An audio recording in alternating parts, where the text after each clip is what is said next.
ঠাকুরের জন্মজয়ন্তীর মঙ্গল সন্ধ্যায় সমাগত সুধী সবাইকে সুস্বাগত।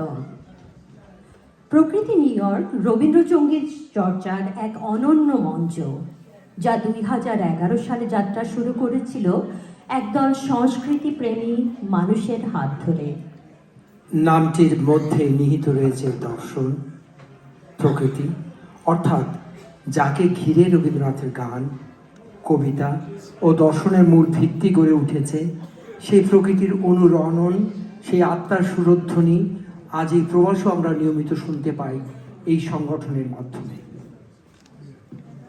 নিউ ইয়র্কের ব্যস্ততা, বহুভাষিক পরিবেশ আর প্রবাস জীবনের বাস্তবতার মাঝেও প্রকৃতি তার নিজস্ব কণ্ঠস্বর তৈরি করেছে, যেখানে রবীন্দ্রনাথের গান শুধু সুর নয়, হয়ে উঠেছে আত্মার চর্চা, চেতনার জাগরণ। শিল্পীরা এখানে কেবল গান করেন না, তারা অনুভব করেন এর মর্মবাণী। প্রতিটি গানে তারা খুঁজে নেন ভালোবাসা, দেশ, প্রকৃতি ও মানবতার বার্তা, এবং তা দিয়ে ছুঁয়ে দিতে চান মানুষকে।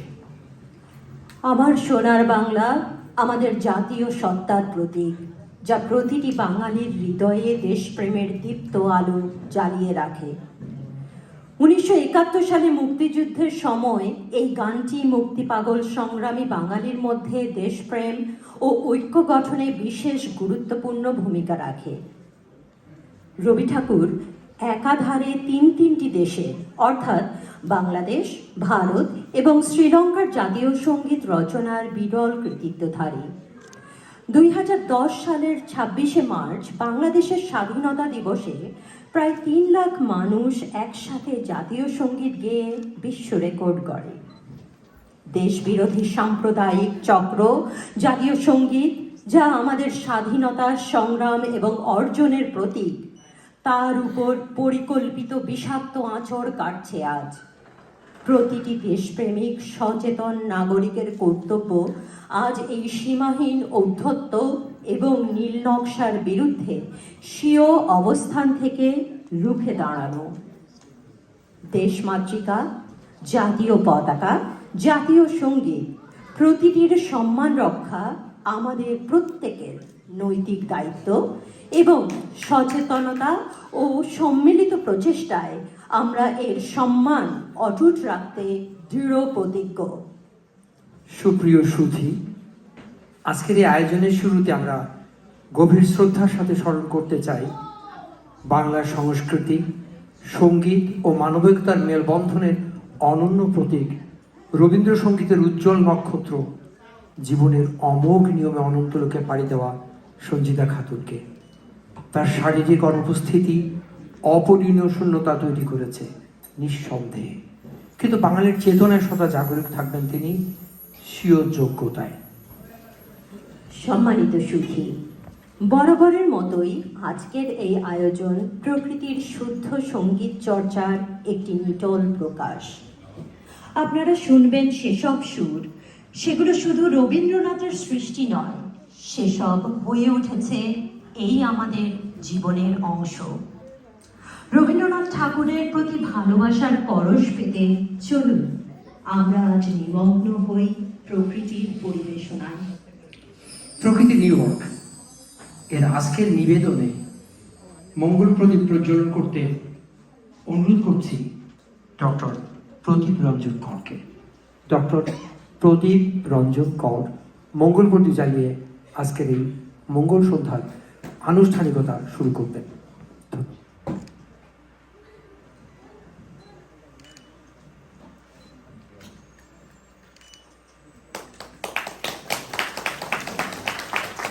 এবারে মঞ্চে এসে স্বাগত বক্তব্য রাখতে অনুরোধ জানাচ্ছি মুক্তিযোদ্ধা এবং বহুমুখী প্রতিভার অধিকারী তাজুল ইমাম, উচ্চাঙ্গ ও নজরুল সঙ্গীতের অন্যতম শিল্পী সঙ্গীত গুরু বাবু অনুপ বড়ুয়া, মুক্তিযোদ্ধা ও সংগঠক প্রদীপ রঞ্জন কর এবং আবৃত্তিকার ও নাট্যজন মিথুন আহমেদকে।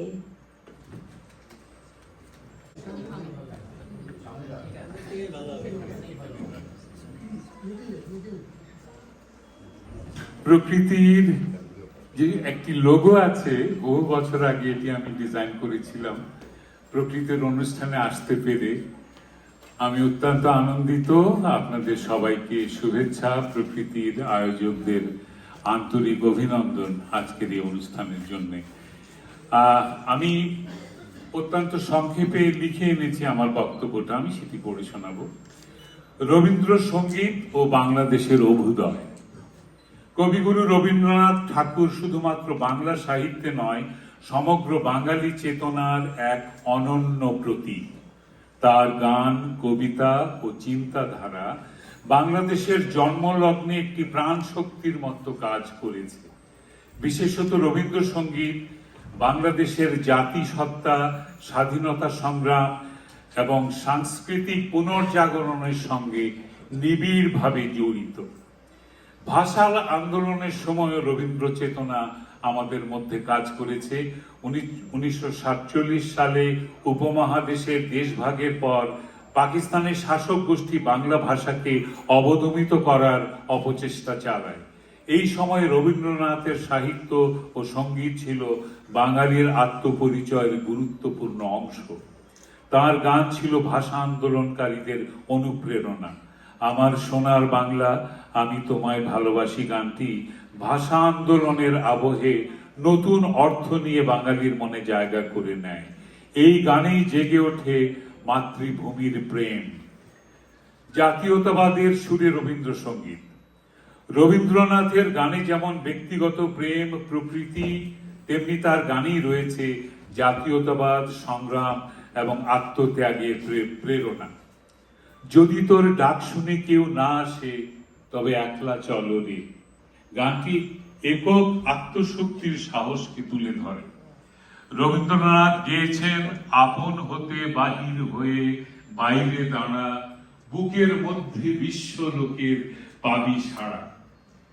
তার গান বাংলাদেশের স্বাধীনতাকামী মানুষের মধ্যে সাহস ও আত্মবিশ্বাস জাগিয়ে তুলেছে।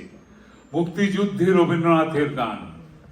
1971 সালে বাংলাদেশের মুক্তিযুদ্ধে রবীন্দ্রসঙ্গীত ছিল এক ধরনের সাংস্কৃতিক প্রবল নির্ভরতার স্থান।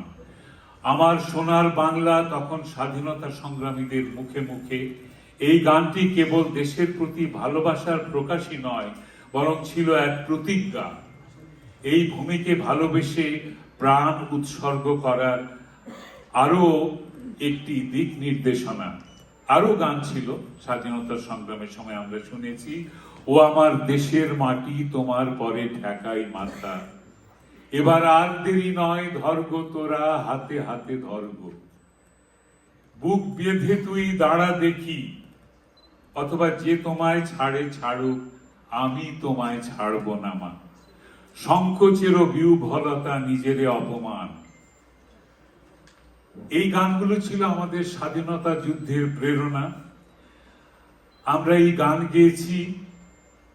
এইসব গানের মধ্যে রণহুঙ্কার ছিল না, ছিল দেশপ্রেম, মানব প্রেম, মানুষের মনের মধ্যে করুণা জাগিয়ে তোলার এক অমোঘ মন্ত্র। এবং যুদ্ধ জয়ের জন্যে এই যুদ্ধ মাতম করা কোনো গানের প্রয়োজন হয় না। মানুষের ভেতর থেকে যে শক্তিটা জেগে ওঠে, সেই শক্তি রবীন্দ্রনাথ আমাদের জন্য রেখে গেছেন অনন্তকালের জন্য। রবীন্দ্রনাথ ঠাকুর তার গান ও চিন্তার মাধ্যমে বাঙালির আত্মপরিচয় গড়ে তুলেছেন। বাংলাদেশের অভ্যুদয়ের ইতিহাসে তার সৃষ্টির প্রভাব চিরায়ত। রবীন্দ্রসঙ্গীত কেবল এক শিল্প মাধ্যম নয়, এটি বাংলাদেশের জন্মযাত্রায় এক মূর্ত চেতনার নাম, এক প্রগতিশীল জাতিসত্তার প্রতীক।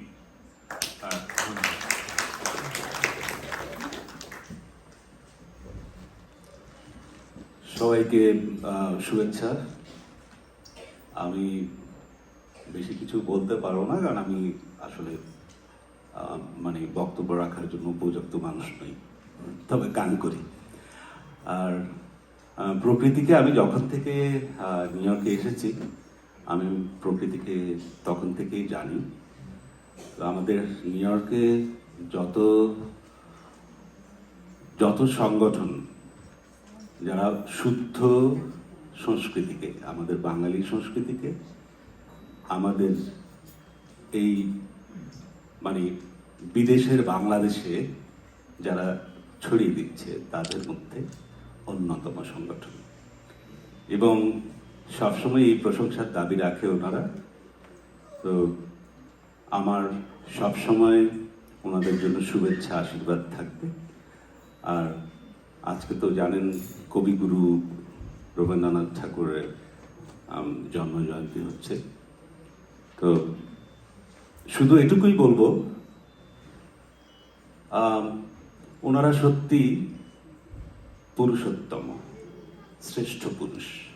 এই জন্য বলবো, আমি মাঝে মাঝে, আমি সবসময়, এখন প্রচুর গান শোনা হয়, আমি ওই ড্রাইভ করতে ভালোবাসি, নিজে নিজে অনেক দূর দূরে চলে যাই, কিন্তু গান শুনি, সারাক্ষণ গান শুনি, সব ধরনের গান শুনি। আমার মনে হয় সবসময় এত আধুনিকতায় ভরা একটা মানুষ কি করে হতে পারে? একটা মানুষের চিন্তা চেতনা, আমাদের সার্বিক জীবনের প্রত্যেকটা রন্ধ্রে রন্ধ্রে অনুভূতিগুলো কি করে এত সহজিয়া ভাষায় প্রকাশ করতে পারেন? সত্যি আমি ভাবি ওনারা সবসময় চিরসবুজ থাকবেন এবং সবসময় আধুনিকই থাকবেন। আমি তো বলি, এত আমাদের বাংলা ভাষার মধ্যে এত আধুনিক মানুষ কিভাবে, আমরা সত্যি অনেক সৌভাগ্যবান জাতি, বাঙালি জাতি। তো ধন্যবাদ সবাইকে আবারও, সেই সাথে ধন্যবাদ প্রকৃতির সবাইকে, এবং এত সুন্দর একটা অনুষ্ঠান আমাদের উপহার দিয়ে এসেছে, আজকেও দেবে। সবাই শুনবেন, আমি শুনবো, ভালো থাকবেন সবাই। কিভাবে বলি অথবা কিভাবে আজকের এই মুহূর্তকে বর্ণনা করি? যখন মিলনায়তনে ঢুকছিলাম,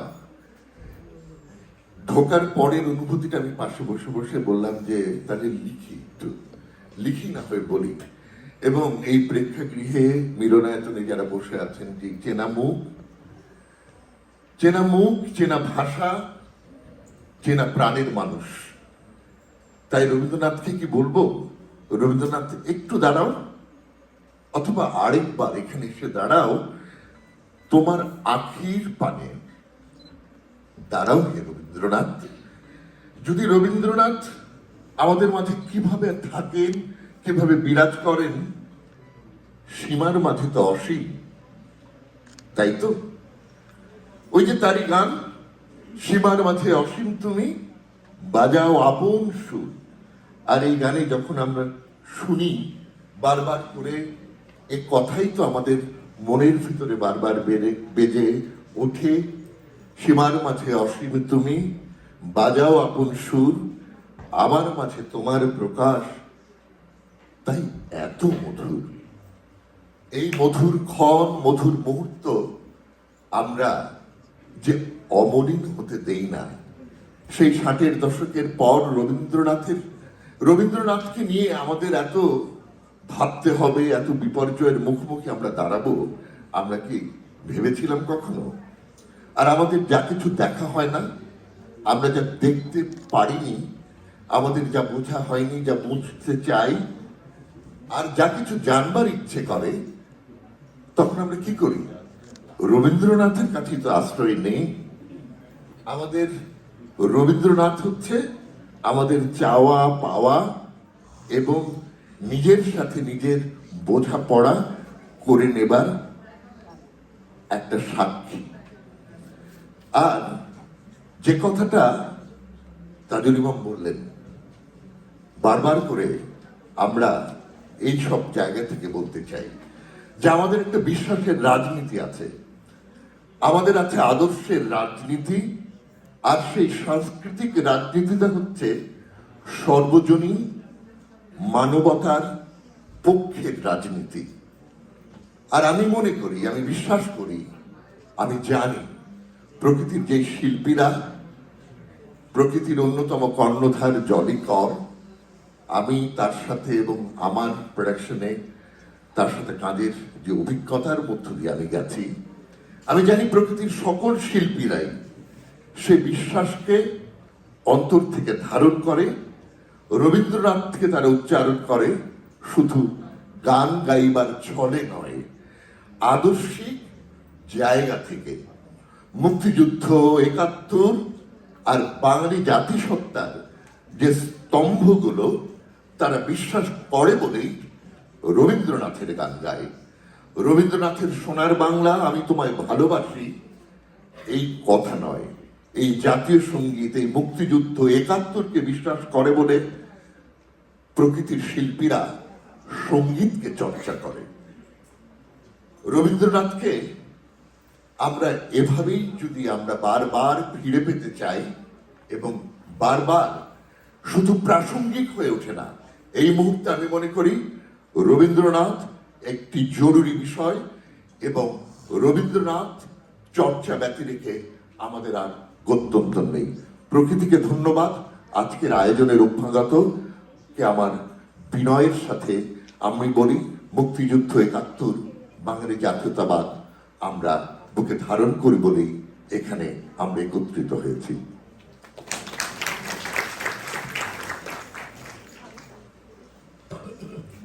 উপস্থিত সুধীমণ্ডলী, আপনাদের সবাইকে ধন্যবাদ। আজকের একটি ক্রান্তি লগ্নে প্রকৃতি নিউ ইয়র্ক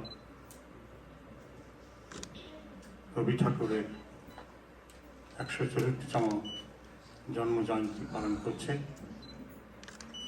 আমি প্রকৃতির কোনো অ্যাক্টিভ মেম্বার নই, তবে প্রকৃতিকে আমি অনেক কাছের থেকে আমি দেখি, এবং এই সংগঠনের জন্মের সাথেই আমি জড়িত ছিলাম। আমরা দেখে এসেছি তারা একটা প্রতিজ্ঞা নিয়ে এই সংগঠনটা করে, যেটা অন্য অনেক সংগঠন নিউ ইয়র্কে আছে। প্রকৃতি একটি ভিন্ন ধর্মী সংগঠন। তাদের প্রতিজ্ঞা যে বিদেশে মাটিতে শুদ্ধ বাংলা সঙ্গীতের চর্চা করা এবং মানুষের মধ্যে ছড়িয়ে দেওয়া। প্রকৃতির আরো অনেকগুলো গুণ আছে। প্রকৃতির কোনো স্ট্রাকচার, কোনো কমিটি নেই, তারা সকলেই সমভাবে এই সংগঠনটা পরিচালনা করে।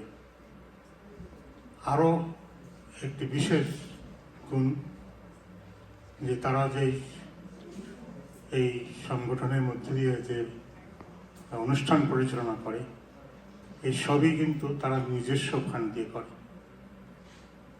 প্রত্যেক মেম্বাররা নিজেরা কন্ট্রিবিউশন দেয়, তা দিয়ে কিন্তু তাদের এই সংগঠন চলে। এটা অন্য কোনো সংগঠন এভাবে চলে কিনা আমি জানি না।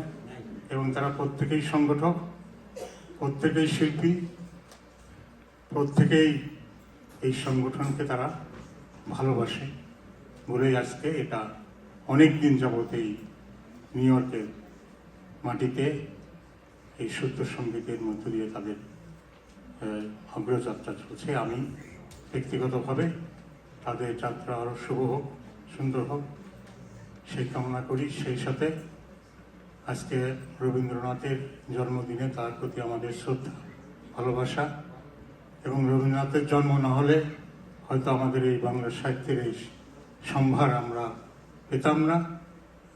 এবং সেই সাথে আমি বলতে চাই যে আমরা বাঙালিরা আজকে নিউ ইয়র্ক শহরে এত বড় বড় অনুষ্ঠান করছি, সেটা সম্ভব হয়েছে যার কারণে তাকেও আমরা আজকে অভিনন্দন জানাবো। আমাদের জাতীয় জনক বঙ্গবন্ধু শেখ মুজিব, তিনি যদি আন্দোলন করে, সংগ্রাম করে, যুদ্ধ করে বাংলাদেশ স্বাধীন না করতেন, আমাদের এই নিউ ইয়র্কে বা যুক্তরাষ্ট্রে আসা সম্ভব ছিল না।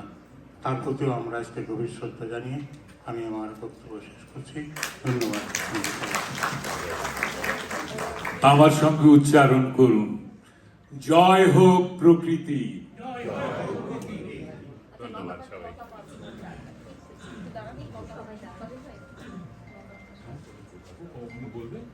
সম্মানিত সুধী, এবারে স্বাগত বক্তব্য দিতে যাকে ডাকছি তিনি আমাদের সকলের পরিচিত মুখ, বিশিষ্ট নাট্যজন এবং বহুমুখী প্রতিভার অধিকারী লুৎফুন্নাহার লতা।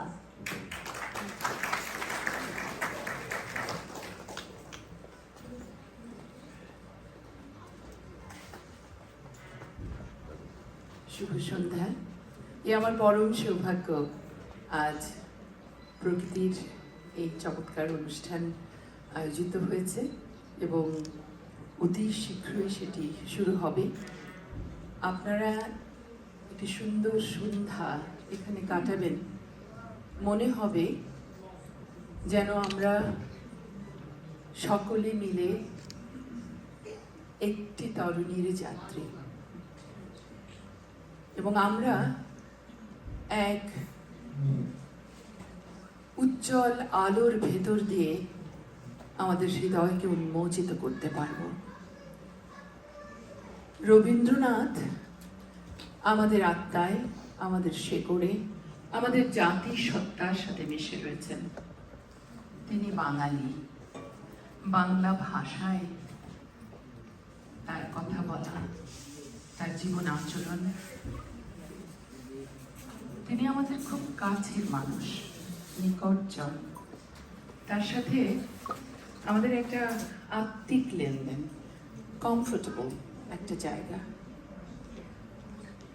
আমি সত্যি অত্যন্ত আপ্লুত, আনন্দিত এখানে আসতে পেরে এবং আমাকে সম্মান জানিয়ে ডেকেছেন দুটি কথা বলবার জন্য, সেজন্য আমি অত্যন্ত কৃতজ্ঞ। আমি প্রকৃতির মঙ্গল কামনা করছি, প্রকৃতি এভাবে কাজ করে যাক। আমরা বড় দুঃসময়ের ভেতর দিয়ে যাচ্ছি। আমি রবীন্দ্রনাথের কবিতায় আবার সেই আস্থার জায়গাটি খুঁজে পাই। আমি তার কথাতেই বলছি। Where the mind is without fear and the head is held high, where knowledge is free, where the world has not been broken up into fragments by narrow domestic walls, where words come out from the depth of truth, where tireless striving stretches its arms towards perfection, where the clear stream of reason has not lost its way into the dreary desert stand of dead habit, where the mind is led forward by thee into ever widening thought and action, into the heaven of freedom. My Father, let my country awake.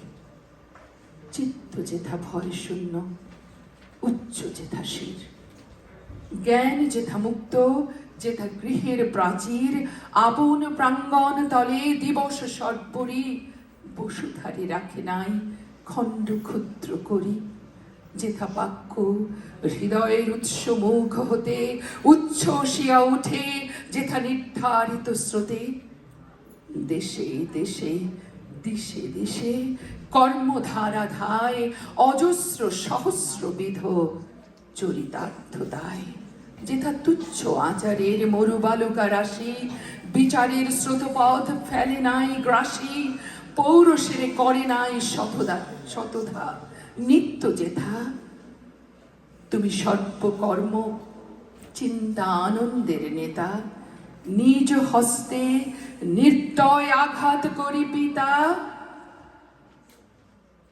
তিনি লিখেছেন ভারতের, কিন্তু আমি বলবো স্বদেশের সেই স্বর্গে করো জাগরিত। আপনাদের সকলকে ধন্যবাদ। আমাদের এই দুঃসময়ের ভেতরে আমাদের এই তীরহারা এই ঢেউয়ের সাগর পাড়ি দিতে হবে। রবীন্দ্রনাথ আমাদের আশ্রয়। ধন্যবাদ।